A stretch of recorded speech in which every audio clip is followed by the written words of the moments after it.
Halo sahabat, jumpa lagi dengan channel kebanggaan kita, Sahabat Rasional. Semoga sahabat semua dalam keadaan sehat, selalu dilindungi oleh Tuhan. Jaga rasionalitas berpikir, kejernihan logika, dan fokus pada tujuan.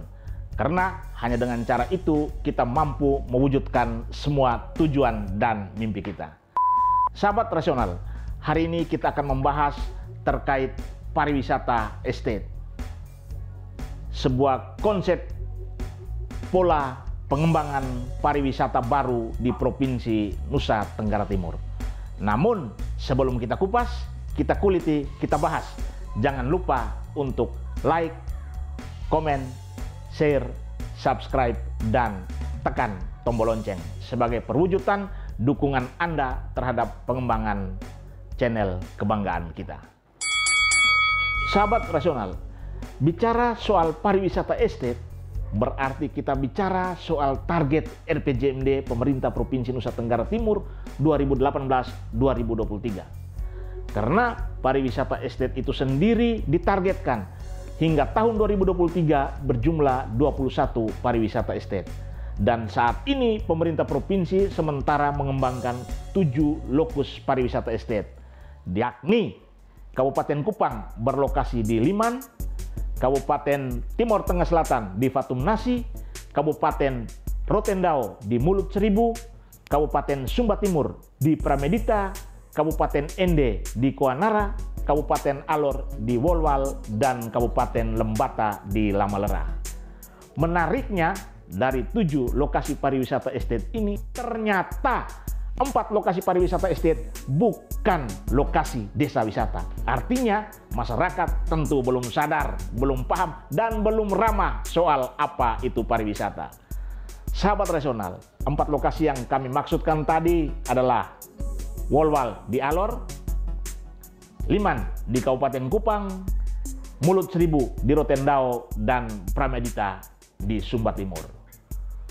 Hal terpenting yang harus dilakukan oleh pemerintah di 4 lokasi ini adalah melakukan pembenahan terkait awareness. Karena pengembangan pariwisata estate itu sendiri sejatinya harus mengakomodir 5A sebagaimana yang dikatakan oleh Bapak Gubernur NTT, yakni pastikan atraksinya harus menarik, aksesibilitas menuju destinasi harus dibuka,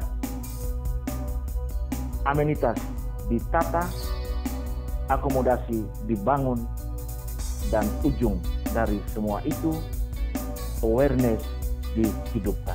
Saat ini yang dibangun oleh pemerintah Provinsi Nusa Tenggara Timur melalui Dinas Pariwisata adalah aspek akomodasi. Sementara aspek awareness adalah aspek terpenting dari semua konsep ini. Karena melibatkan masyarakat dalam seluruh proses pariwisata adalah hal yang utama. Bagaimana mungkin kita melakukan intervensi program berupa penguatan kapasitas dengan memberikan keterampilan terkait pariwisata sementara masyarakatnya belum ramah wisata. Kita memberikan pelatihan kuliner, kita memberikan pelatihan bahasa Inggris, atau apapun pelatihan yang sifatnya keterampilan, semuanya akan hilang dan tak berbekas kalau masyarakat belum dibiasakan tentang bagaimana berbudaya pariwisata. Sahabat Rasional, rekayasa sosial menjadi kunci penting dalam pengembangan pariwisata estate.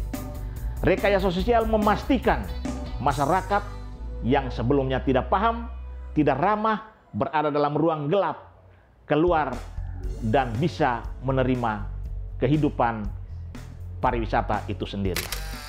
Jika kita lihat besarnya anggaran yang sudah dikeluarkan untuk pengembangan pariwisata estate, jika kita tilik lagi akomodasi yang dibangun dengan ciri lokal, dengan nuansa yang luar biasa, kita pastikan bahwa lokasi dengan atraksi yang luar biasa di 7 lokasi pariwisata estate ini bakal dibanjiri, bakal dikunjungi oleh wisatawan. Karena dalam konteks kemasan destinasi sudah sangat luar biasa. Yang jadi persoalan sekali lagi, apakah masyarakat siap menerima itu atau tidak? Titik ini menjadi titik kritis. Jika tidak segera diselesaikan, maka bukan tidak mungkin alokasi anggaran yang besar dalam konteks pembangunan penataan pariwisata estate menjadi suatu monumen yang akhirnya mati dan hilang. Sahabat Rasional, bicara tentang pariwisata estate, kita bicara tentang sebuah sistem yang utuh, sistem yang syarat kepentingan, sistem yang syarat atau penuh dengan intervensi. Artinya apa? Kita bicara soal estate, kita bicara tentang satu titik api yang dilingkari oleh banyak kehidupan. Kita harus pastikan industri kreatifnya tumbuh. Kita harus pastikan aksesibilitasnya masuk. Kita harus pastikan komunikasi jalan. Kita harus pastikan semua aspek kebutuhan pariwisata terintegrasi di lokasi pariwisata estate. Pertanyaannya, apakah saat ini semua sudah terintegrasi? Ataukah kita sementara berjalan sendiri-sendiri sesuai ego sektor kita masing-masing? Membangun pariwisata Nusa Tenggara Timur yang komprehensif, yang utuh, harus mampu memberikan jawaban tentang ekspektasi imajinasi wisatawan, tentang apa yang ia inginkan, apa yang ia ekspektasikan, ia imajinasikan, harus dia dapatkan di lokasi atraksi destinasi dimaksud. Membangun pariwisata Nusa Tenggara Timur yang utuh berarti membangun, menyadarkan, dan mengikutkan masyarakat dalam giat pariwisata dimaksud. Akhirnya, sahabat rasional, jika pariwisata adalah ekspektasi seseorang terhadap imajinasi yang akan dia dapatkan di lokasi destinasi pariwisata, maka Nusa Tenggara Timur memberikan jaminan ekspektasi itu bakal terpenuhi. Karena Nusa Tenggara Timur adalah Eden yang tercecer. Salam rasional.